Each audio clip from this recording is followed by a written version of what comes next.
An inheritance. Trixie was getting anxious. She sat in Grounds for Divorce, the busy little coffee shop just down the street from her apartment. Her best friend, Mitra, sat beside her. Mitra lifted a cup of tea toward her face and blew into the hot liquid. "How long has it been?" she asked. Trixie took a sip of her coffee. "Since I was let go? Since I started looking? Since I last had an interview? Which one do you want to know?" A man set his book bag on the table next to them. Mitra sized him up as he sat. He was probably in his late 20s or early 30s. "Well, I assume you started looking as soon as they let you go," she said, focusing again on her friend. "Not exactly," Trixie said. "After?" "Before," Trixie said. Mitra smiled. "Of course you did. Still couldn't find anything?" Trixie frowned. "I don't want to do the same thing. I've got years of experience programming AI, but I'd rather do something with my hands. Try telling that to an employer." Mitra laughed. 34 is a little early for a midlife crisis, isn't it? "Sorry, Trix, but you don't strike me as the something with my hands type." "I get that. I don't want to be sitting around behind a screen the rest of my life. That's what I mean by it," Trixie said. The young man removed a tablet from his bag and set it up on the table before him. Trixie caught his glance. He smiled at her. "So now you're answering want ads for personal assistants?" Mitra asked. "I figure a job like that has to include some travel.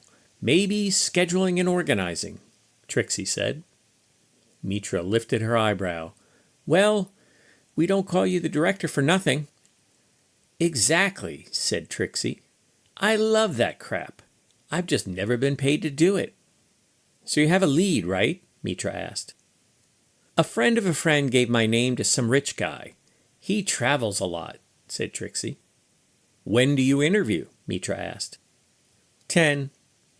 "Today?" asked Mitra. "Yeah, why?" Mitra leaned to the side and eyed Trixie from head to toe. "You don't look like you're going to an interview."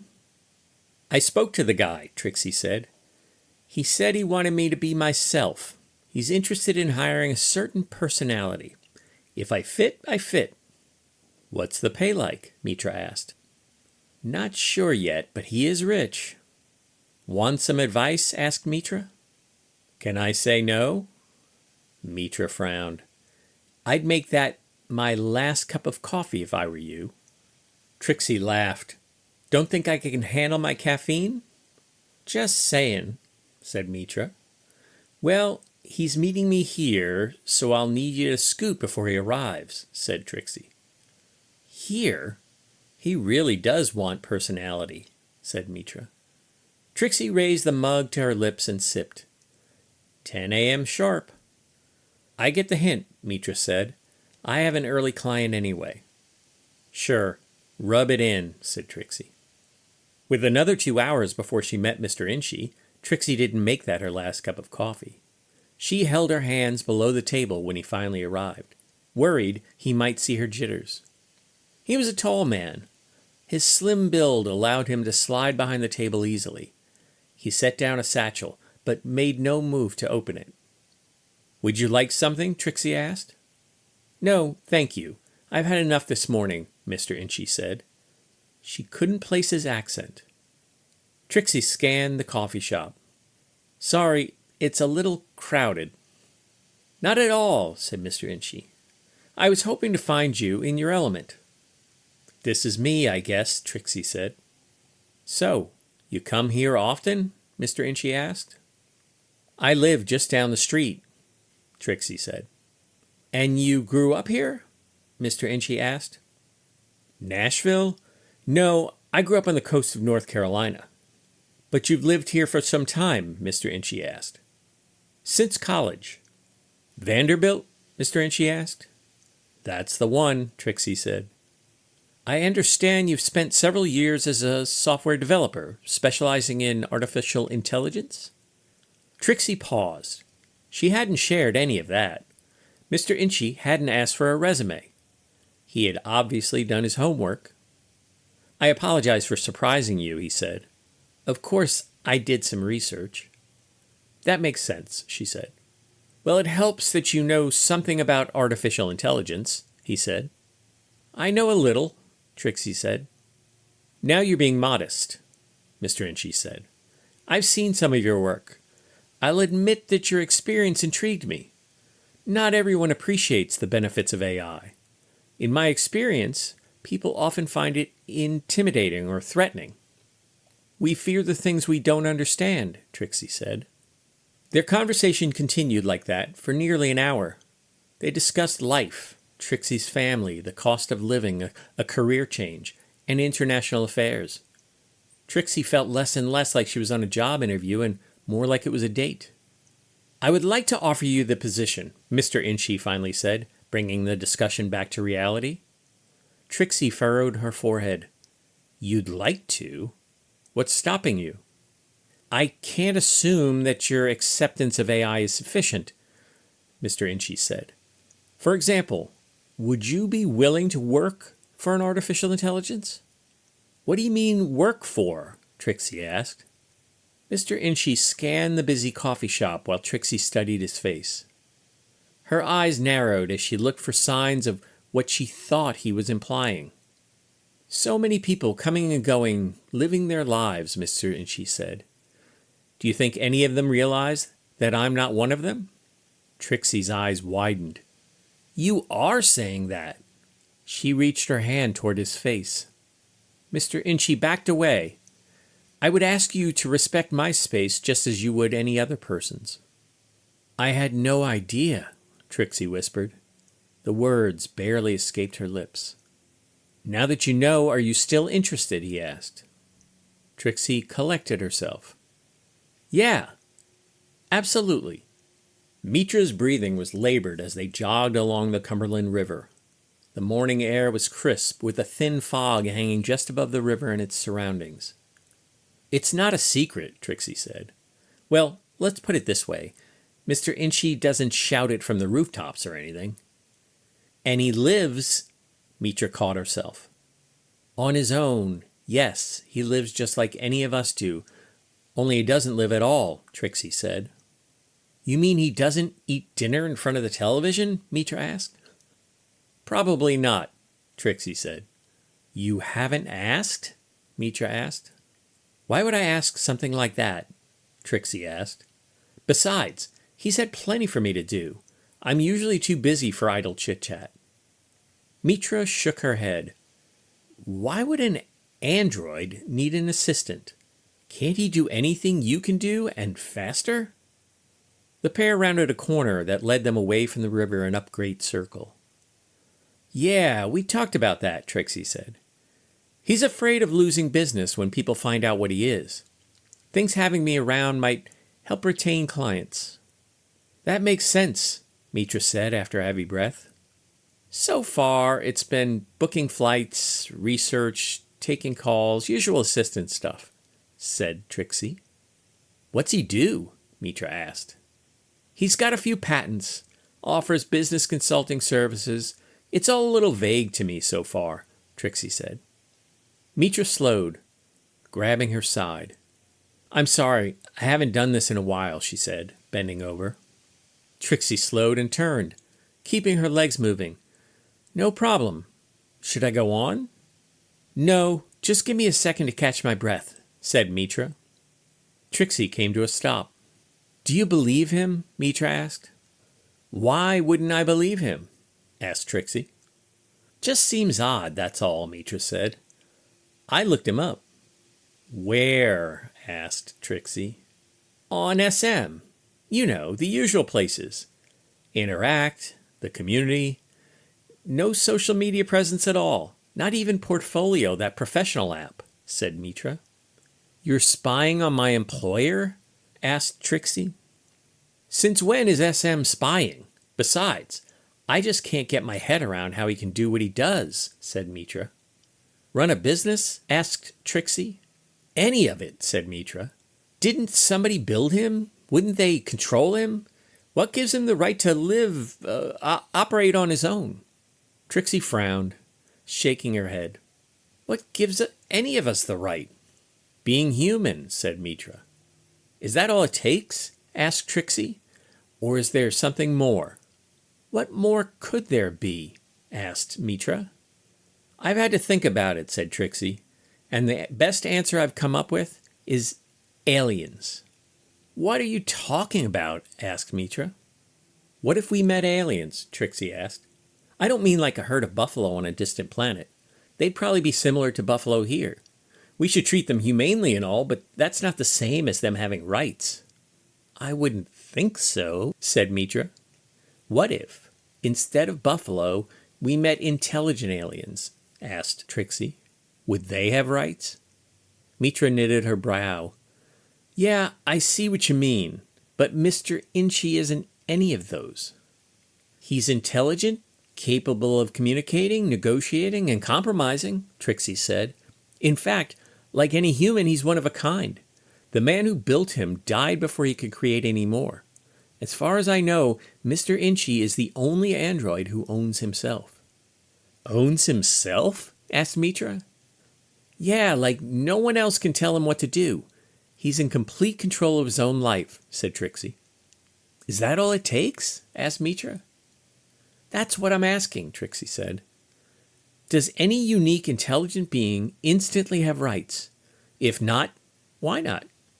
If I were him, I believe I'd say yes. I just never thought about it much before. Mitra nodded, then gathered herself and started to jog. Trixie joined in beside her. Let's take it slow, Mitra said. The plane ride was bumpy. Trixie hadn't flown much before coming to work for Mr. Inchy. His business took him all around the country. They had yet to travel internationally, but she could see that happening before long.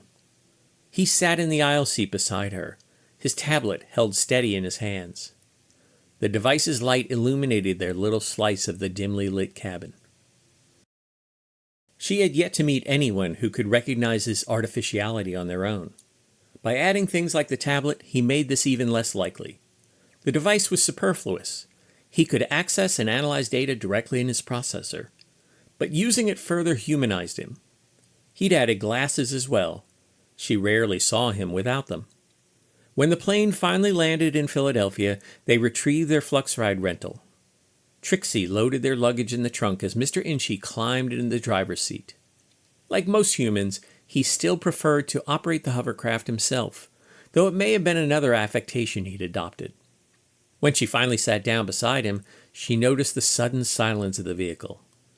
The absence of noise was quickly replaced by the engine's hum when he started it. I've been thinking, she said. Maybe you should adopt a first name. Why would I do that? He asked, activating the vehicle's hover mode. It might help people relate to you better. You know, like your tablet. He nodded in agreement. I see your point, but I find names to be another thing entirely. What do you mean by that? She asked.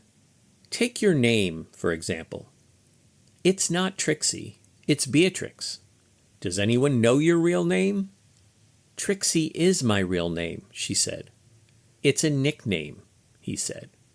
Yes, but it's who I am. I'm not a Beatrix.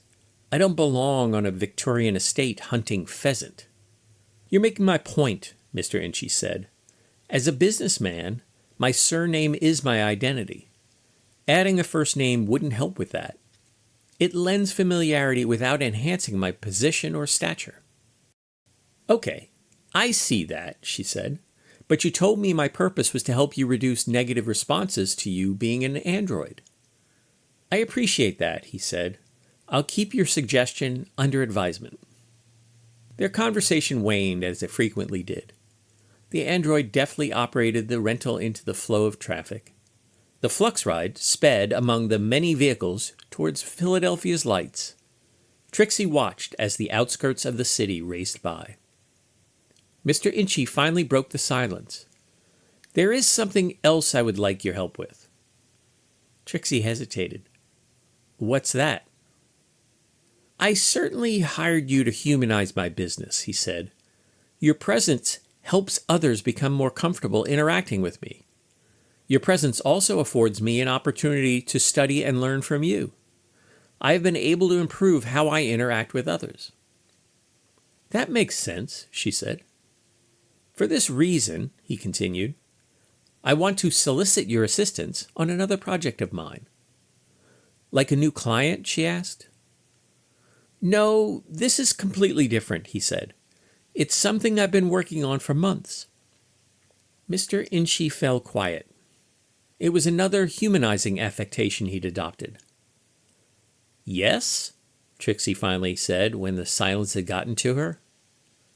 "Perhaps you will understand the delicateness of the topic," he said. Trixie shook her head. "Don't you teach your clients not to beat around the bush? Or are you trying to seem more human right now?" The corner of Mr. Inchy's mouth curled slightly. "You are more perceptive than most humans I've met." "So this project," she insisted.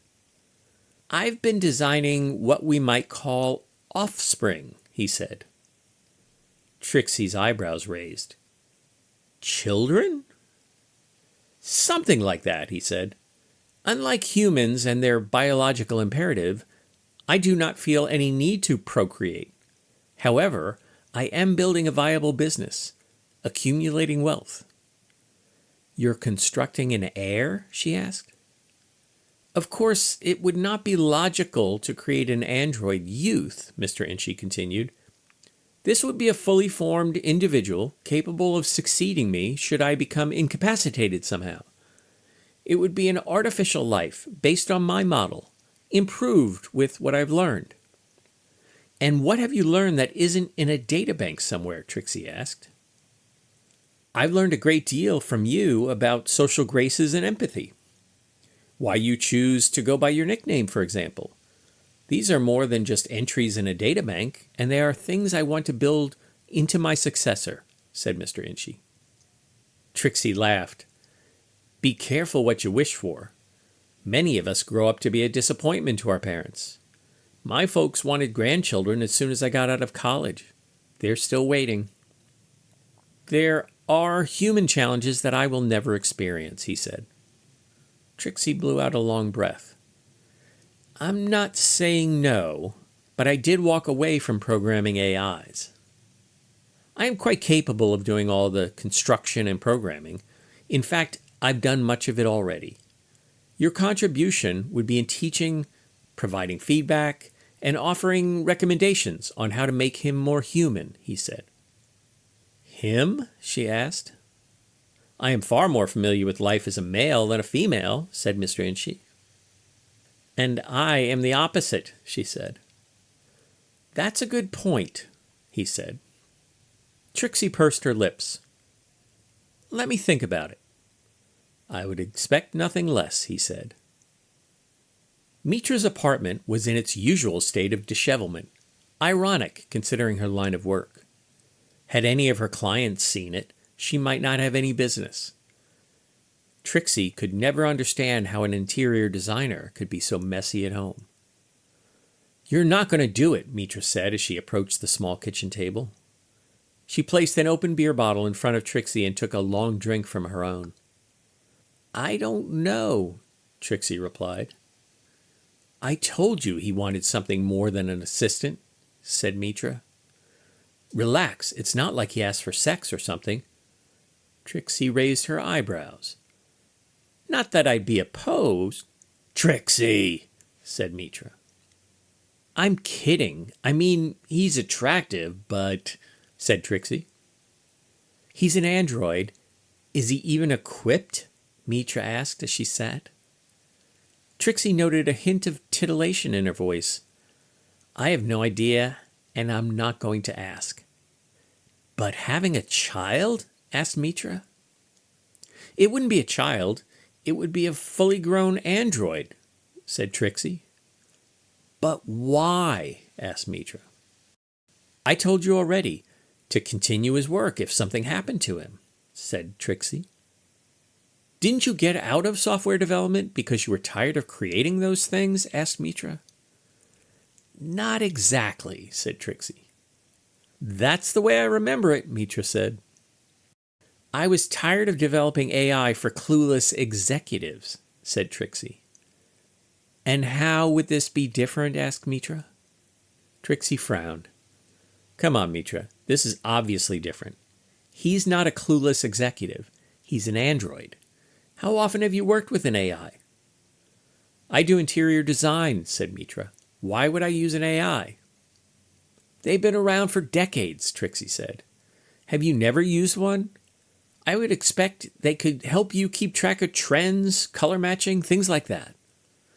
I do all of that myself, said Mitra.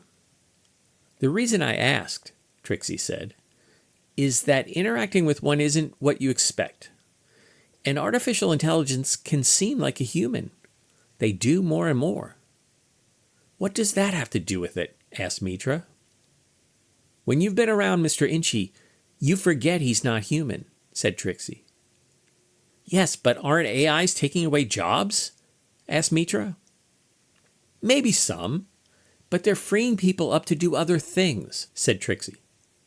Like go from a programmer to an administrative assistant? Asked Mitra. Trixie gave her a hard look. You know I did that for myself. And now you're talking about going back. Only this time you're a lowly assistant, said Mitra. I guess I just don't see it that way, said Trixie.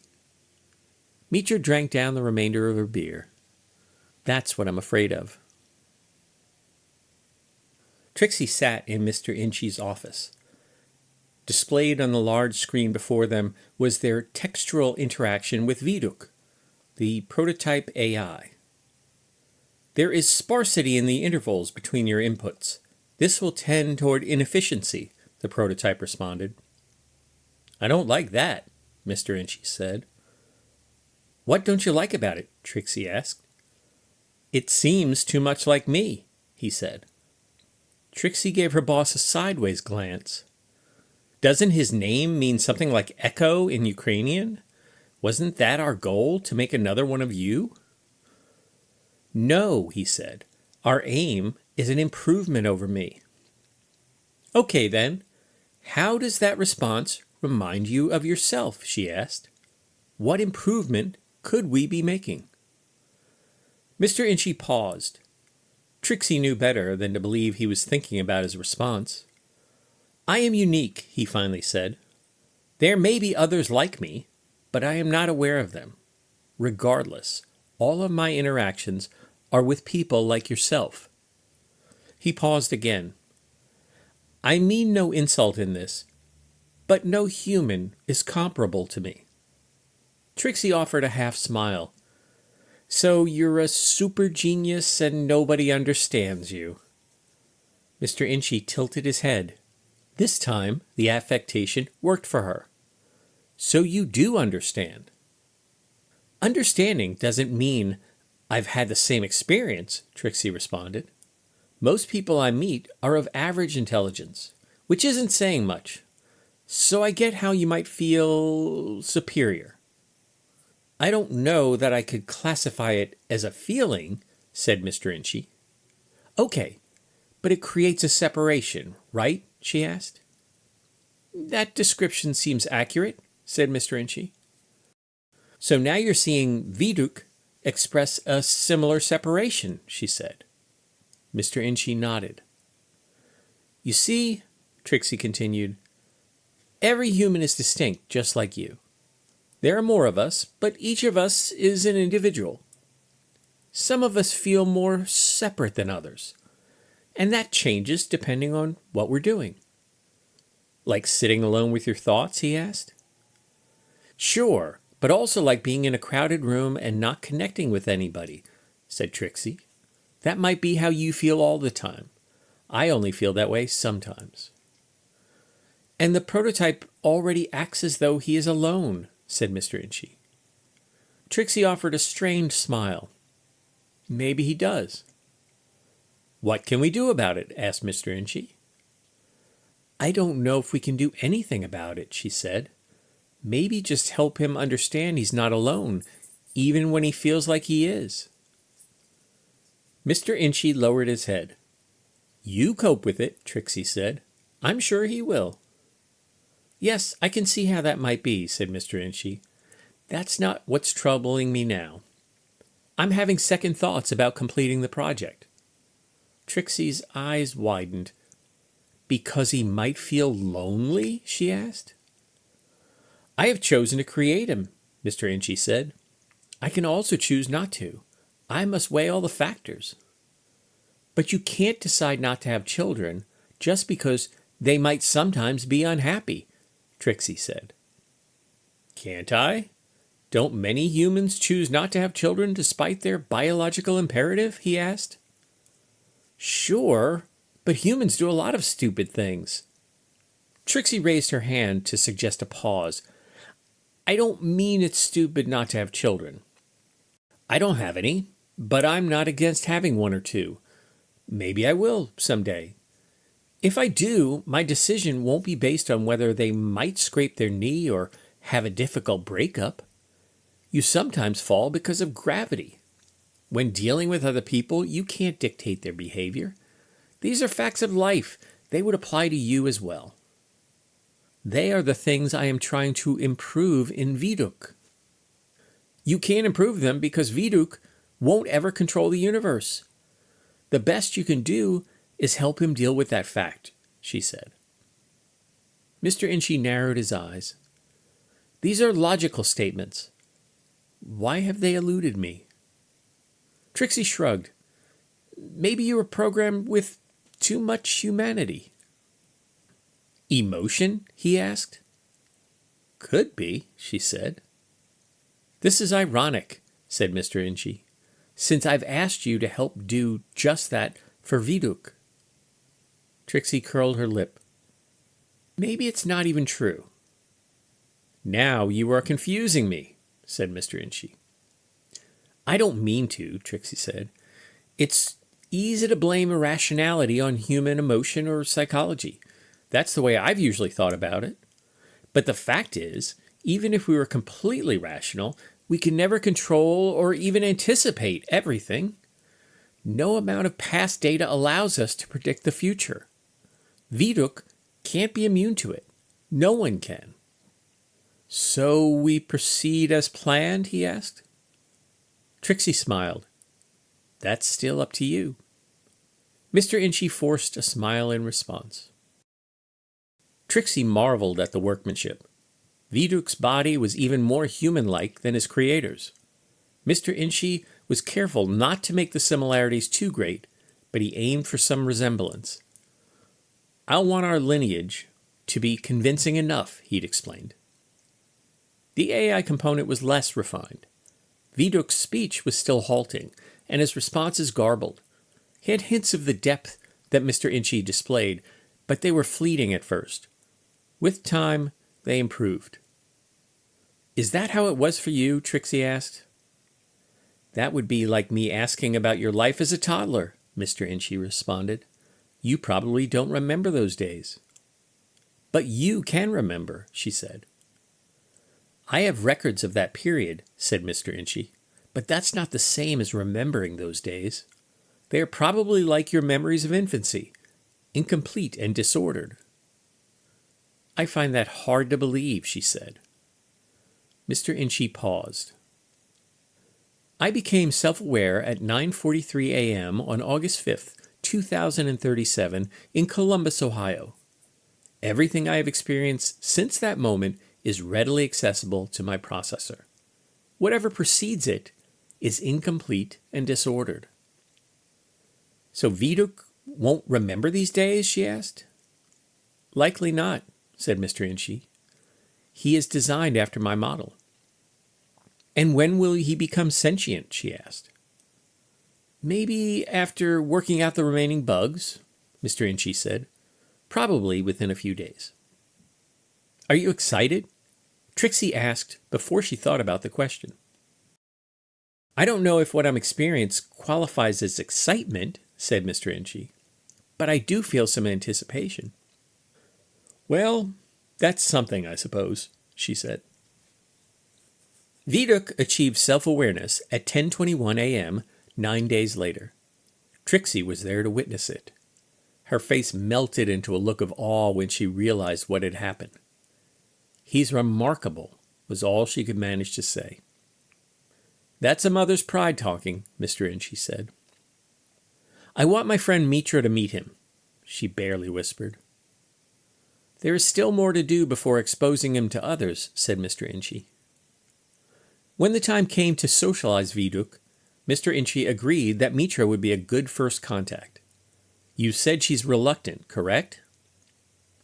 "She's a little fearful of the technology," Trixie answered. "It would be good for him to encounter that for the first time in a controlled setting," said Mr. Inchy. Mitra proved to be more than just a little fearful. Trixie sent a flux ride, but her friend refused to come. Trixie resorted to retrieving her. "Mr. Inchy, this is my friend, Mitra Gupta," Trixie said when they'd arrived. "I've heard so much about you," Mr. Inchy said, his hand extended. Mitra hesitated. "I've heard a lot about you, too," she said, finally accepting his hand. "And this is Viduk," Trixie said, her hand lifted toward the waiting android.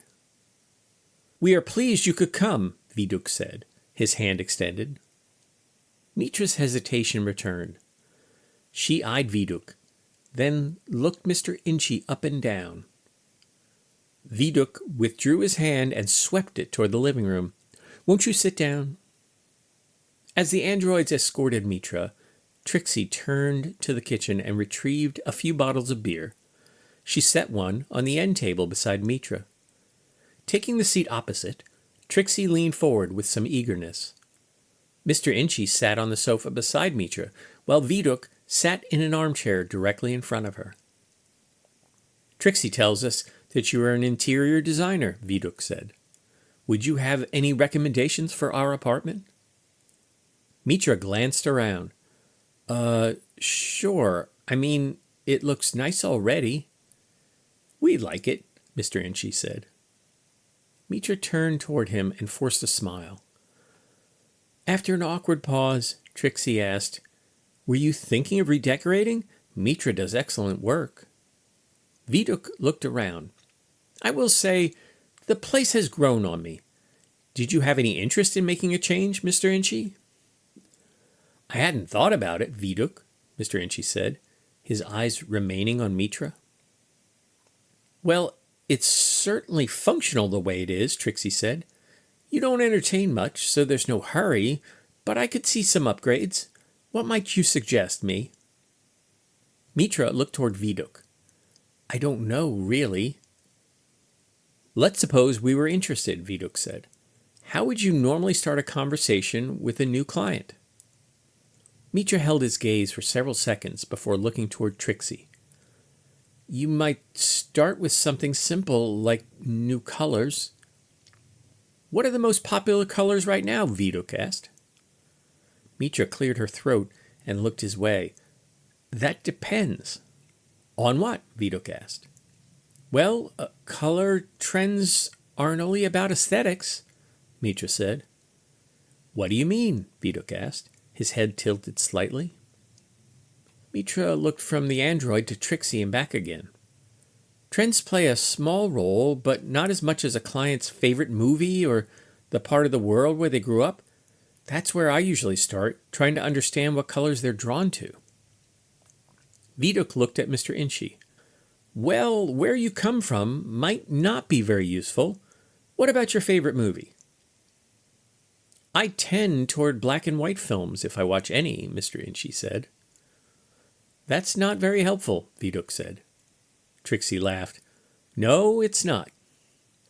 Mitra watched the two of them. "What other things do you like to know when you meet a new client?" Viduk asked. "Well, sometimes I ask about how they're feeling about things," Mitra said. "Anything?" Viduk asked. Well, the economy, their job, things like that," said Mitra. "And how does that help you choose colors?" Viduk asked. Mitra took a long drink from her beer, finishing it. "Can I get you another?" Viduk asked. "Yes, please," Mitra said, staring at Trixie. So how does a person's, what would you call it, an outlook on life? Mr. Inchi asked. How does that help you in your job? People often choose colors based on how they're feeling, Mitra said as she turned toward Mr. Inchi. In tough times, they find soft grays and neutral colors to be more calming. Fascinating, Viduk said as he approached with another beer. He set it beside Mitra and retrieved the empty, taking it to the kitchen recycle bin. So people's preferences change as a result of these outside influences? Mr. Inchi said. Yes, Mitra said. It's subconscious. They're not even aware of it. I imagine they wouldn't be, Mr. Inchi responded. I never knew any of this, Trixie said. Mitra took a sip of her beer. I guess we've never talked about it. Viduk sat down. Mr. Inchi, what is your current outlook on things? The elder android paused. I guess I'm feeling good about life right now. So, no neutral colors for you, Viduk said with a smile. How are you feeling about things? Trixie asked Viduk. I also have a positive outlook right now, Viduk said, smiling at Mitra. She returned the smile. Then it's settled. We'll choose more vibrant colors, Mr. Inchi said. Viduk looked at him. I think you should make those decisions. Mr. Inchi tilted his head. Don't you want to have input in any changes? I can't be certain how much time I will spend here, Viduk responded. What do you mean by that? Trixie asked. I might want to travel, said Viduk. I haven't seen the world yet. Trixie's eyes flashed a look of sadness at Mr. Inchi. Were you aware of this? I was not, Mr. Inchi said, though it's only natural that Viduk might want to strike out on his own. Trixie's forehead furrowed. Then this doesn't upset you? Mr. Inchi shook his head. It wasn't in my plan, but you warned me it could happen. Trixie turned to Viduk. You mean you might actually leave us? Certainly not today, Viduk said. I would have to secure the means of travel as well as identification. So you've decided not to remain, Mr. Inchi said. The pattern continues. I am modeled after you, Viduk said. Trixie wiped at the corner of her eye with the back of her hand. I guess I got a little attached after all, she said. Viduk reached for a tissue box and extended it toward Trixie. She pulled several tissues from it, wadding them up in her hand. What are you all talking about? Mitra asked. Viduk has decided not to stay, Mr. Inchi said. Mitra's eyes widened. Can he do that? He can do whatever he wants, Mr. Inchi said. But why would you leave? Mitra asked. Why not? Viduk asked. Trixie stifled a sniffle. Have you thought about where you want to go? I'll first explore this world, Viduk responded. Then I will see about leaving for another planet. Mitra looked to each of them, then down the rest of her beer. With a gasp, she stared at Trixie. Does this mean you'll be looking for a new job? I see no reason for Ms. Sharp to need other employment, Mr. Inchi said. She is still a valuable asset to my company. Calling me Ms. Sharp now? Trixie asked. Does that mean you'll entertain a first name? I'm considering Kirilo, said Mr. Inchi. Little Lord? Viduk asked. Of my own domain, Mr. Inchi said. Trixie laughed through her tissue. Kirilo Inchi. It suits you. Mr. Inchi tilted his head, considering. Perhaps it does. He turned to Viduk. His smile reached his eyes. And you will be welcome back when you're ready. Trixie watched Viduk, the light catching the faint resemblance they'd built into him. She didn't feel they were saying goodbye. In a world of limits, letting go felt a lot like freedom. She turned back to Mr. Inchi. Kirilo. He met her gaze. Trixie. The silence between them no longer felt empty.